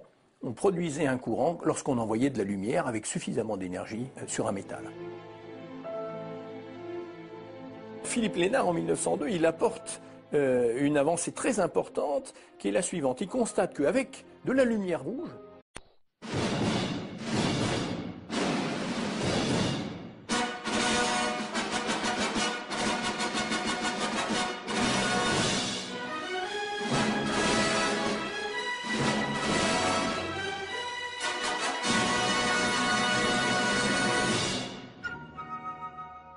Depuis 1905, Albert Einstein est un savant universellement reconnu. E égale MC2, sa formule mathématique la plus célèbre, bien que personne ne soit capable de dire ce qui se cache derrière cette équation. Voilà le paradoxe. Einstein est le plus médiatique des savants, loin devant Newton et sa pomme, Pasteur et sa rage, il reste cependant le plus incompris de tous. En 1936, Charlie Chaplin le résume très bien. Lors d'une soirée londonienne, alors que la foule l'acclame en compagnie d'Einstein, il lui chuchote à l'oreille « Ils m'applaudissent parce qu'ils me comprennent et vous parce qu'ils ne vous comprennent pas ».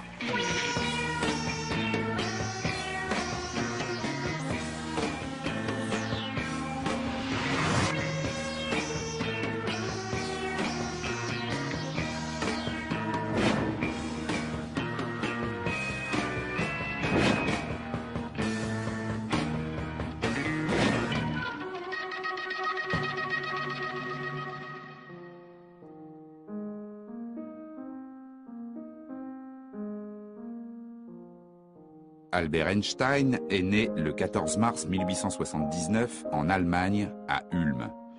Une ville insignifiante dans sa vie puisqu'un an après sa naissance, Hermann et Pauline, ses parents, s'installent à Munich. Les affaires du père imposent cette décision. L'usine électrochimique Einstein va désormais pouvoir prospérer dans cette grande ville de l'Allemagne du Sud.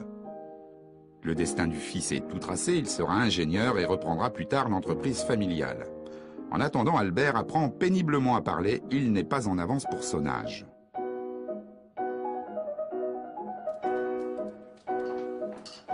En 1885, Albert a 6 ans quand un événement se produit. Alors qu'il est malade et obligé de garder le lit, un souvenir va le marquer toute sa vie.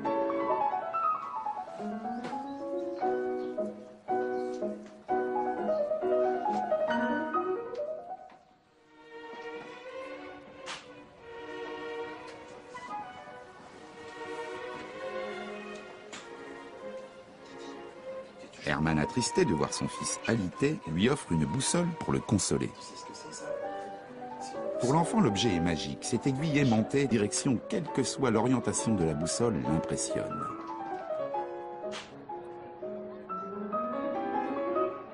Un moment inoubliable. Cette révélation, dira-t-il plus tard, va le conduire toute sa vie à chercher un ordre caché derrière l'apparence des phénomènes. Et de tous les phénomènes, il en est un à cette époque, la lumière qui n'a pas livré toute sa part de mystère. Cette lumière recèle en son sein un ordre caché, un incroyable secret qui va bouleverser la physique. Albert va bientôt le découvrir. Mais en cette fin de 19e siècle, la lumière, celle du soleil ou des étoiles, est en apparence comprise par l'ensemble des physiciens, en apparence seulement. Elle est considérée depuis longtemps comme une onde comme les rides que l'on observe à la surface de l'eau, une onde comme le son, un signal périodique qui se propage dans l'air.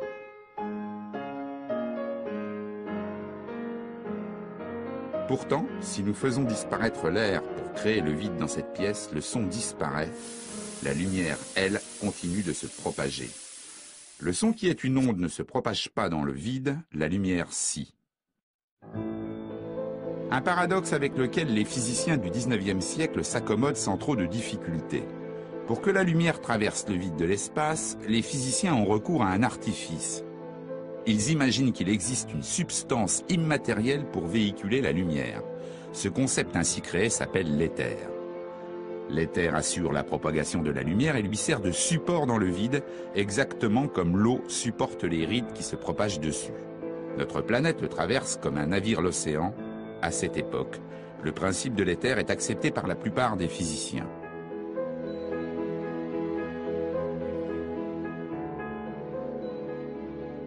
En 1887, deux Américains, Albert Michelson et Edward Morley, font une expérience destinée à mesurer la vitesse de la lumière dans cet éther. Une expérience fondée sur la loi de composition des vitesses que tout le monde a déjà observée. Par exemple, quand un train avance dans la campagne à la vitesse de 100 km/h. Dans l'un des wagons, je lance une boule sur le plancher à la vitesse de 10 km/h dans le sens de la marche. La boule avance en réalité à 110 km/h par rapport au sol. Maintenant, je lance la boule toujours à la même vitesse, mais dans le sens inverse du mouvement du train.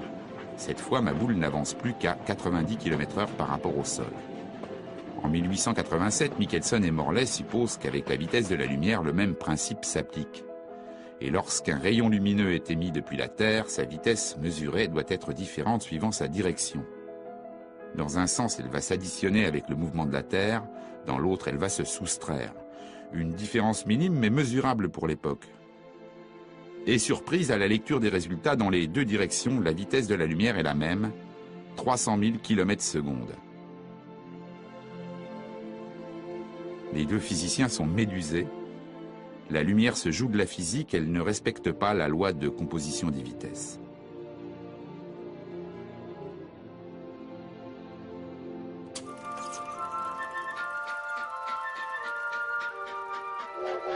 Un train avance dans la montagne italienne. Depuis le départ de Munich, il s'est écoulé 9 heures. C'est un long voyage pour l'époque, mais Albert est un habitué. Il guette avec impatience l'arrivée prochaine du train en gare de Milan.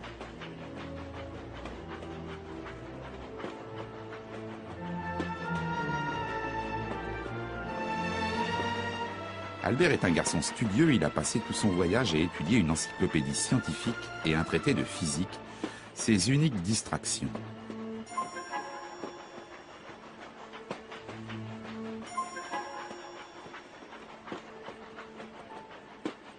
Qu'est-ce que ce garçon de 15 ans fait seul dans le rapide Munich-Milan ?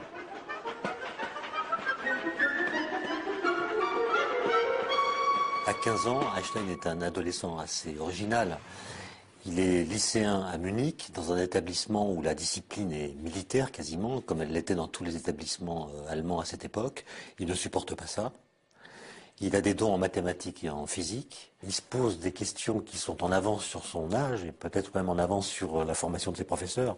Einstein, lui, il acquiert assez rapidement un niveau, notamment parce qu'il se forme tout seul en lisant les textes des plus grands physiciens de l'époque, notamment dans le domaine de l'électromagnétisme, Maxwell, Hertz et quelques autres.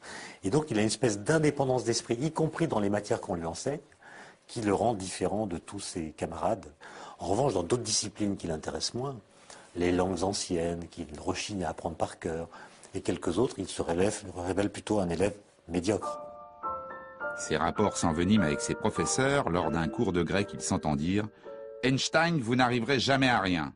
C'est la goutte d'eau qui fait déborder le vase. Il décide de plaquer le gymnasium de Munich pour rejoindre ses parents, établis maintenant à Milan. Pour pouvoir quitter le lycée, il va solliciter l'aide d'un médecin qui lui fait un certificat déclarant que le jeune Einstein est en dépression nerveuse, en neurasthénie.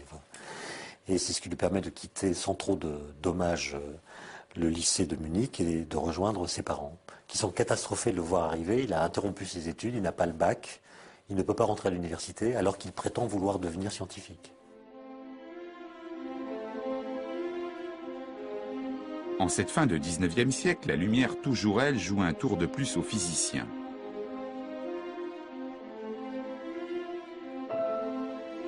Cette fois, le problème se situe à la frontière de deux mondes. Celui de la matière et celui du rayonnement qui s'en dégage quand un corps est chauffé. Quand on chauffe un barreau de métal, il se passe la chose suivante. Le barreau de métal commence par émettre de l'énergie, de la lumière, mais cette lumière n'est pas visible à l'œil nu. Elle est ce qu'on appelle dans l'infrarouge. Et puis quand on chauffe progressivement à plus haute température, on commence à voir du rouge, un rouge profond, puis un rouge plus brillant. Ça tourne ensuite au jaune, et puis après ça devient au-delà du rayonnement qu'on peut voir à l'œil nu, ça s'appelle le rayonnement ultraviolet. Les physiciens de cette époque n'arrivaient pas à mettre en équation ce simple phénomène de changement de couleur de la lumière émise par un corps qui est chauffé à haute température.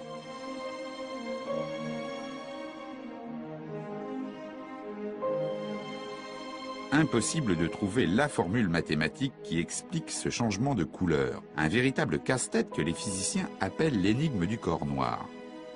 Qui trouvera la solution? À cet instant, Einstein ne s'en soucie pas. Il musarde dans la campagne italienne et découvre avec bonheur le goût d'une liberté nouvelle.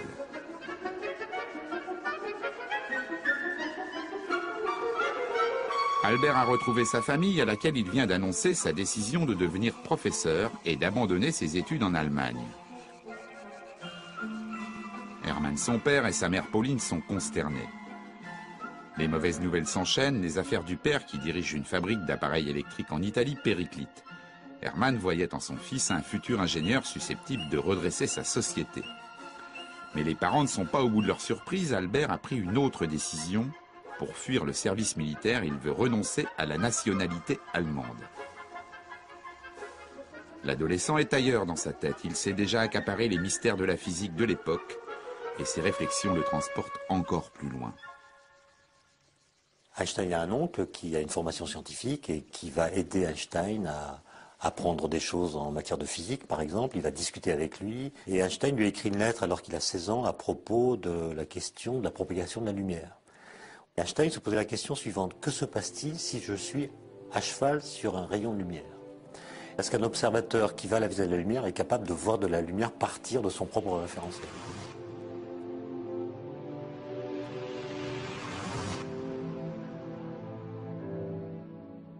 Quand Einstein retrouve ses parents, il n'a donc pas son bac.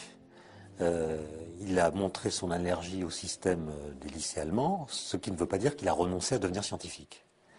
Et donc, il va pouvoir se présenter à une école à Zurich qui s'appelle le Polytechnicum, dans laquelle on peut déposer une candidature sans avoir son bac préalablement.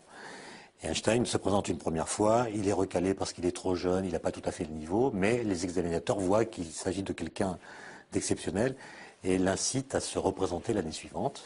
Et là, il va passer une année dans un lycée à Aarau pour se former et pouvoir se présenter une deuxième fois avec succès au Polytechnicum. L'entrée du Poly ouvre à Albert les portes du monde scientifique. Ce monde triomphant qui a constitué la physique tout au long du XIXe siècle.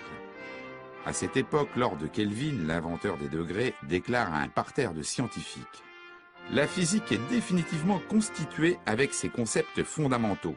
Il y a bien deux nuages, celui du résultat négatif de l'expérience de Michelson et Morley, ainsi que l'énigme du corps noir. Ils seront rapidement résolus.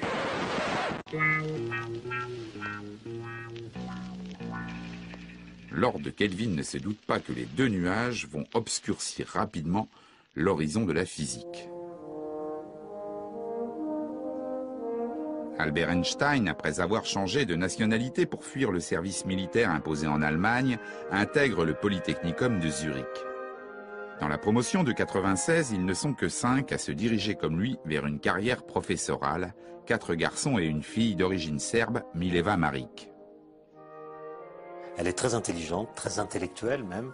Elle est affectée de certains problèmes physiques. Elle boite beaucoup, par exemple, à la suite d'une coxalgie qu'elle a contractée dans son enfance. Les parents d'Albert Einstein voient cette relation d'un très mauvais œil. D'abord parce que c'est une intellectuelle. Ils voyaient plutôt pour Albert une sorte de mère au foyer docile et non pas une femme qui met en action sa pensée. Et avec Einstein, au contraire, ça va très bien se passer parce qu'ils peuvent discuter de sciences, de physique, s'écrivent des lettres d'amour tout à fait passionnées. Et donc il s'agit d'une véritable histoire d'amour. Einstein s'épanouit intellectuellement au Poly.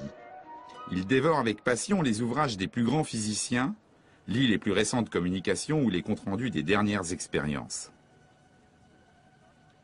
Ce qui intéressait Einstein, c'était la recherche, c'est-à-dire comment aller plus loin dans la connaissance que nous pouvons avoir de la matière. Et il avait l'impression que l'enseignement était en retard sur les questions qu'il se posait lui et pour lesquelles il voulait trouver des réponses. Donc la question de l'électromagnétisme notamment le fascinait et il a appris cette discipline dans tous ses recoins, dans toutes ses subtilités en autodidacte. Désormais, il sèche des cours. Albert voudrait mettre en évidence cet éther que la Terre traverse sans encombre. Les expériences se sont multipliées ces dernières années, elles n'ont rien donné. À son tour, il imagine un nouveau dispositif avec le matériel du laboratoire.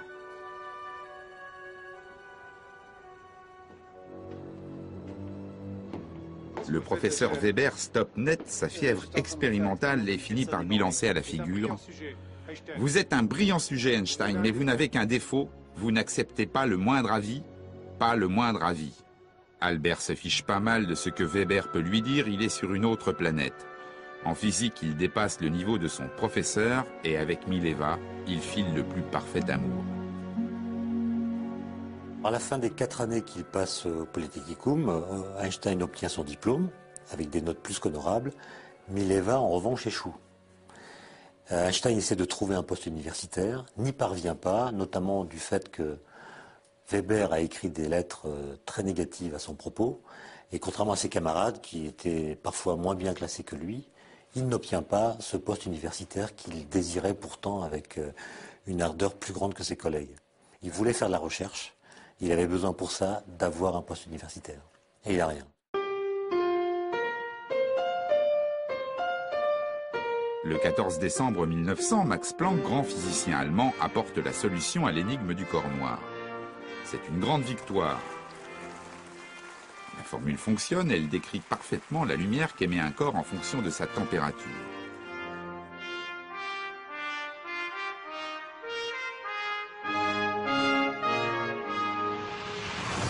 Mais Planck ne triomphe pas.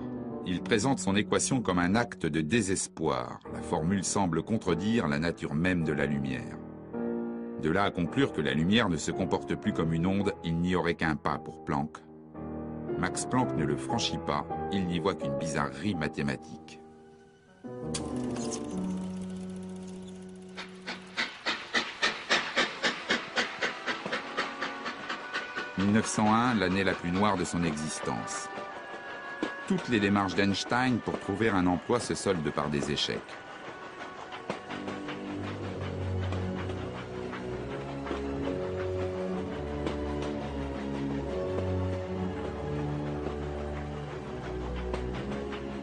Ce qui ne l'empêche pas de retourner à Milan dans sa famille, il a décidé d'annoncer à ses parents son mariage avec Mileva.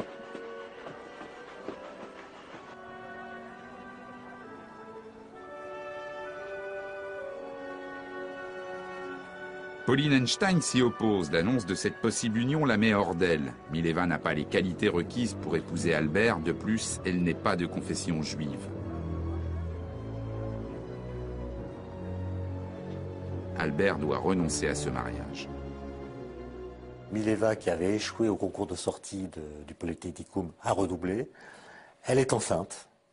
Et elle part accoucher dans sa famille, très loin d'Einstein, d'une petite fille qui s'appelle Liesl, dont on a perdu la trace. On ne sait pas si elle est morte, si elle a été confiée à l'assistance publique, ou si c'est encore une autre hypothèse qu'il faut choisir. Il essaie malgré tout d'avoir une activité de recherche. Il écrit notamment son premier article sur la capillarité, qu'il envoie à la revue Annalen der Physik, la grande revue allemande de l'époque. Et à sa grande joie, son article va être publié.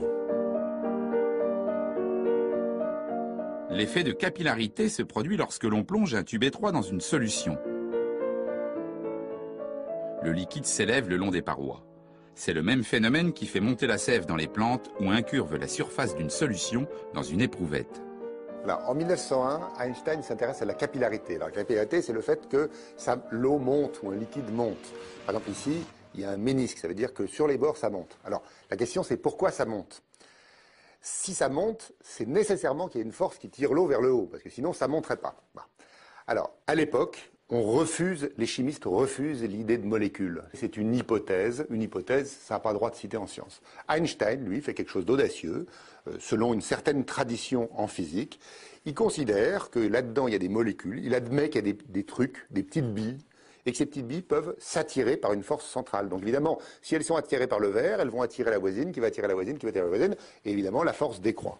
Mais dire ça s'attire, c'est pas de la science, ça c'est de la poésie. Hein. La science, Galilée l'a écrit, c'est le langage du monde est écrit en mathématiques. Donc il faut calculer. Or Einstein à ce moment-là n'a pas de laboratoire. Qu'est-ce qu'il peut faire? Il peut faire la physique théorique, ça veut dire précisément calculer. Einstein arrive à trouver une forme qui est la forme de ce ménisque. Donc il arrive à trouver une loi de la capillarité, et c'est ça son premier article. Une parution qui n'offre pas plus de travail à Einstein. Il est toujours au chômage. Le 11 décembre, il lit dans un journal suisse une petite annonce dans laquelle un poste au Bureau fédéral de la propriété intellectuelle à Berne est déclaré vacant pour un poste d'expert de 2e classe. Alors Einstein obtient un entretien après avoir écrit une lettre dans laquelle il manifeste sa candidature. Et au bout d'un entretien de quelques heures, il est accepté comme expert de 3e classe par le directeur. Et il commencera son travail quelques mois plus tard, au mois de juin 1902. Un télégramme pour monsieur le directeur, attention. En 1902, voilà Einstein, expert technique de 3e classe au bureau de la propriété intellectuelle de Berne. Cet emploi apporte à Albert un temps libre pour ses précieuses recherches. Il organise sa nouvelle vie, sciences appliquées aux heures de bureau, sciences fondamentales le reste du temps. Einstein s'épanouit intellectuellement au Bureau fédéral de la propriété intellectuelle. Il a de bonnes relations avec ses collègues, de bonnes relations avec son directeur. Et ses compétences en électromagnétisme font merveille. C'est pendant cette période-là que les grandes questions qu'il se pose depuis l'enfance et l'adolescence vont se solidifier, s'argumenter et aboutir aux grandes révolutions qu'il va mettre en scène en 1905. Il dira plus tard que ça a été une aubaine pour lui que de pouvoir travailler dans ce bureau fédéral de la propriété intellectuelle.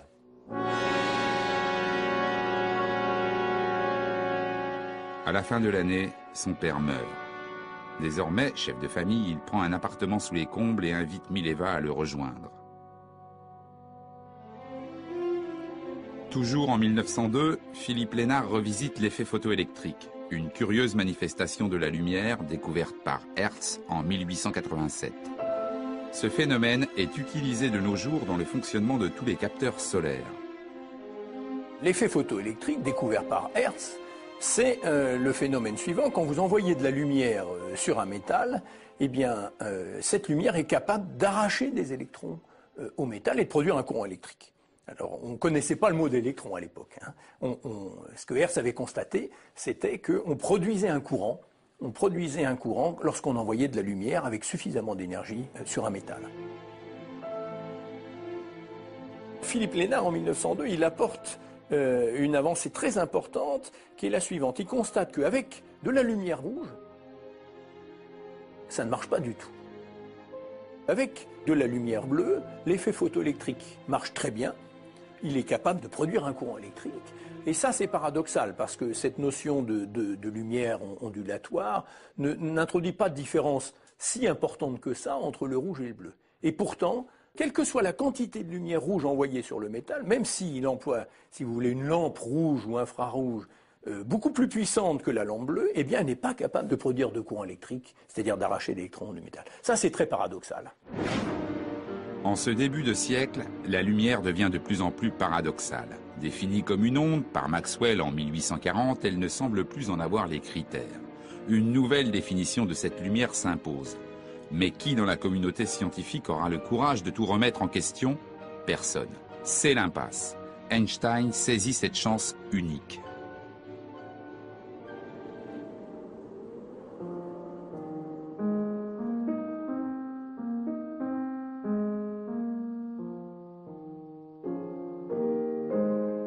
Au début de l'année 1903, Albert, contre l'avis de sa mère, épouse enfin Mileva.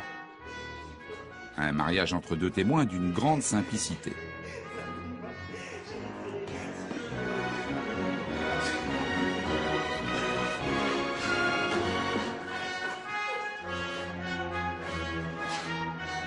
Animé d'une étourderie sans limite, le jeune marié oublie la clé du domicile conjugal le jour de ses noces.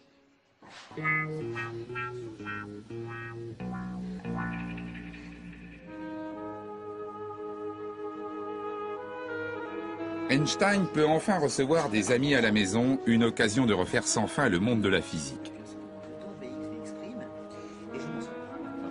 Fidèle entre les fidèles, Marcel Grossmann, un ancien du Polis, c'est un remarquable mathématicien, une aubaine pour Albert qui n'est pas le meilleur dans ce domaine.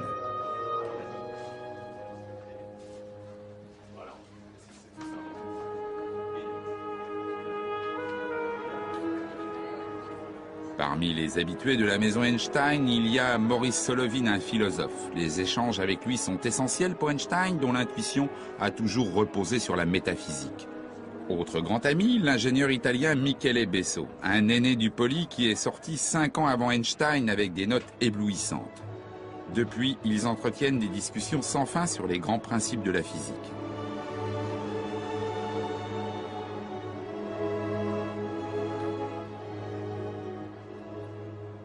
Une physique qui ne fait plus la joie de Mileva depuis qu'elle a raté son diplôme de fin d'études au Poli. C'est maintenant une femme au foyer, ailleurs dans ses pensées, et elle attend pour bientôt un heureux événement.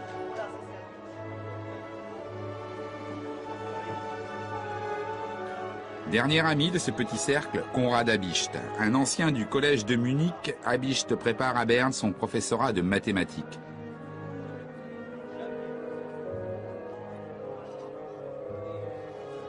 C'est grâce à eux qu'Albert peut tester et confronter ses idées. Il a en face de lui des interlocuteurs de qualité.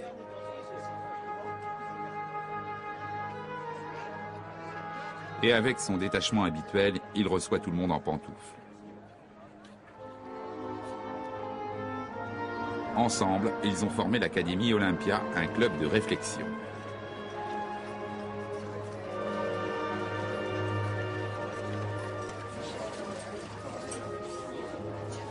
Ils discutent en marchant, ils boivent, ils s'amusent.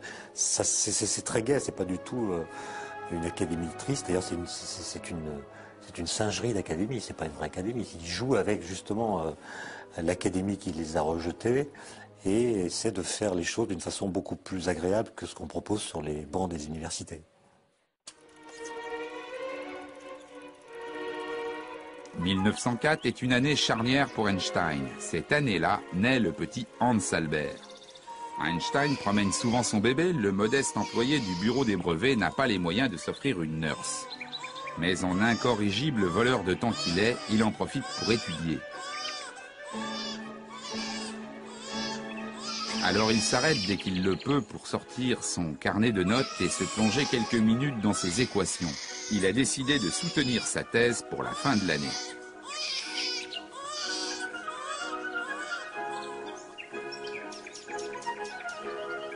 Une autre bonne nouvelle, Michele Besso, son ami mathématicien, est engagé au bureau de la propriété intellectuelle.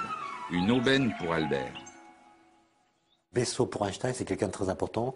Il dit de lui qu'il est le plus grand catalyseur intellectuel de toute l'Europe. Autrement dit, Einstein va utiliser Besso comme un tennisman utilise un mur qui renvoie les balles. Il va éprouver sur lui tous les arguments, toutes les idées qui lui viennent à propos des questions qui le préoccupent à l'époque. Et Michele Besso sera d'ailleurs la seule personne qu'Einstein remerciera dans l'un de ses articles de 1905, le plus important, celui sur la relativité. 1905, la révolution est en marche. Au tout début de l'année, Einstein soutient sa thèse de doctorat à l'université de Zurich. Elle est intitulée « Une nouvelle détermination de la taille des molécules ». C'est paradoxalement en réfléchissant à la nature de la lumière qu'Einstein a résolu une grande énigme de la physique que l'on appelle le mouvement brownien. Ce phénomène a été décrit par Robert Brown en 1827. Robert Brown, donc au XIXe siècle, est un botaniste. Et alors il va dans la nature, les botanistes vont dans la nature, ils regardent, bon, et puis à un moment il tombe sur une pierre dans laquelle il y a une inclusion. Et là-dedans il y a de la flotte, parce que quand les pierres se forment, elles peuvent emprisonner des liquides. Et dans cette inclusion, il y a des grains de pollen. Là, jusqu'à présent, c'est pas très extraordinaire. Simplement, ces grains de pollen sont en train de bouger. Alors ça, c'est tout à fait anormal, parce que s'il est dans un caillou, ça veut dire que ça fait des années et des années et des années. Quand je dis des années, ça se compte plutôt par millions. Hein. Alors là, il n'y a pas de vivant qui subsiste. Le grain de pollen, il est mort. Comment se fait-il que ce grain de pollen bouge? Alors c'est ça, le mouvement brownien. Une goutte d'encre tombe dans un liquide. Progressivement, l'encre se dilue du fait de l'agitation permanente de certaines particules. C'est le mouvement brownien. Depuis près de 80 ans, aucun physicien n'en a percé son secret. Einstein, il s'y intéresse pas tellement, c'est pas le problème. Le problème, c'est que quand il a commencé en 1901 à travailler sur la capillarité, une de ses idées, c'était l'existence des molécules. C'est-à-dire, dans un verre d'eau, les molécules, ça serait comme des boules de billard, on les imagine qui se cogneraient dans tous les sens. C'est déjà ce que Boltzmann avait imaginé pour les gaz. Donc Einstein se dit, mais pour les liquides, est-ce que c'est pareil? Ah, mais alors attendez, imaginez un grain de pollen, un tout petit grain de pollen. Il est dans l'eau. Il y a donc des molécules d'eau qui vont le cogner par ici. Alors s'il y en a plus qui tapent là, il recule. Puis au moment d'après, s'il y en a plus qui tapent là, il avance comme ça, pong, pong, pong, pong, pong, pong. Ça fait une sorte de zigzag. Et ce zigzag, c'est ça le mouvement brownien. Alors, il se trouve que le calcul d'Einstein permet de décrire ce mouvement.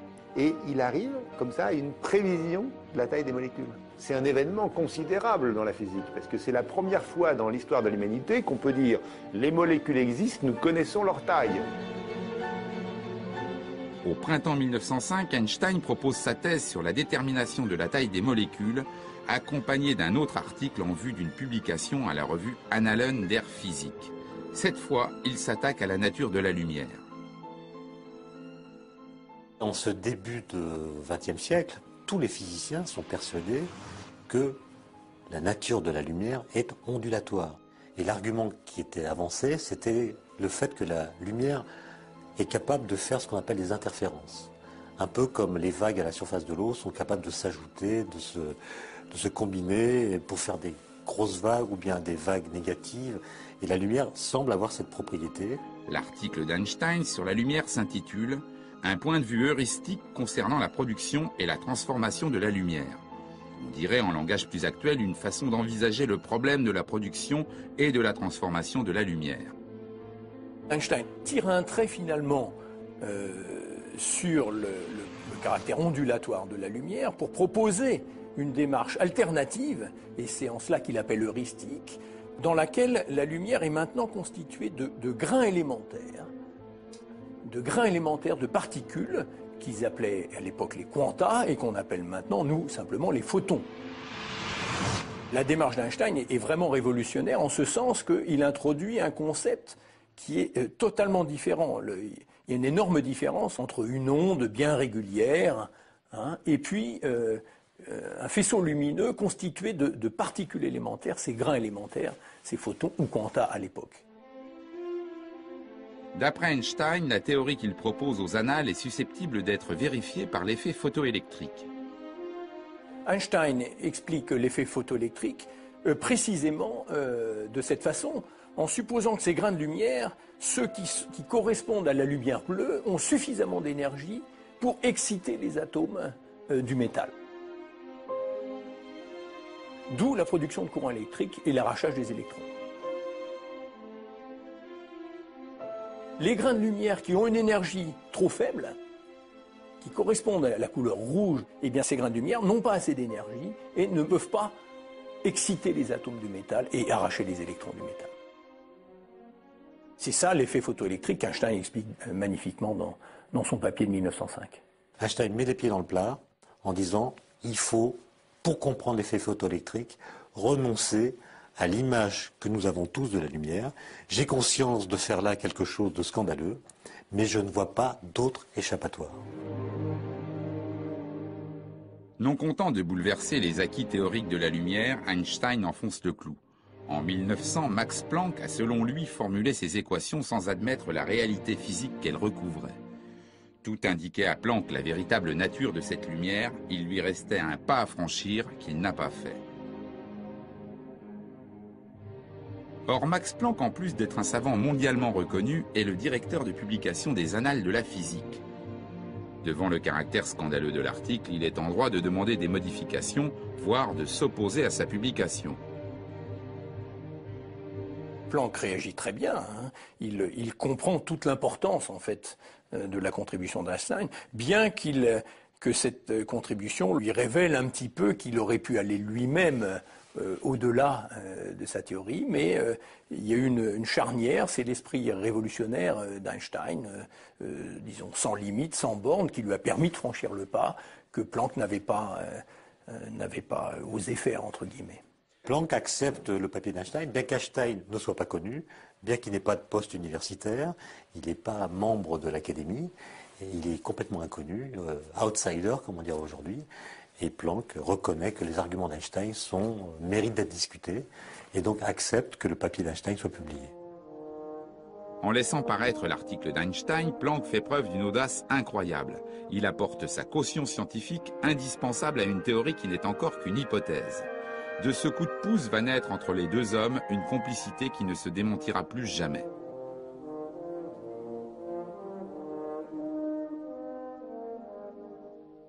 Ces deux premières découvertes fondamentales nous laissent entrevoir la manière de penser d'Einstein. Claude Cohen-Tanucci, prix Nobel de physique 1997, nous l'explique. Le mot génie à son sujet n'est pas exagéré. C'est quelqu'un qui avait une capacité intellectuelle, une capacité d'abstraction et de compréhension qui était tout à fait exceptionnelle. Quand il a chapeauté une théorie ou un schéma explicatif, il imaginait de ce qu'on appelle des expériences de pensée. Ce sont des expériences qui sont à une époque donnée, au-delà de nos possibilités techniques, qui sont trop difficiles à faire. Par exemple, à l'époque, il était impossible d'observer un seul atome ou un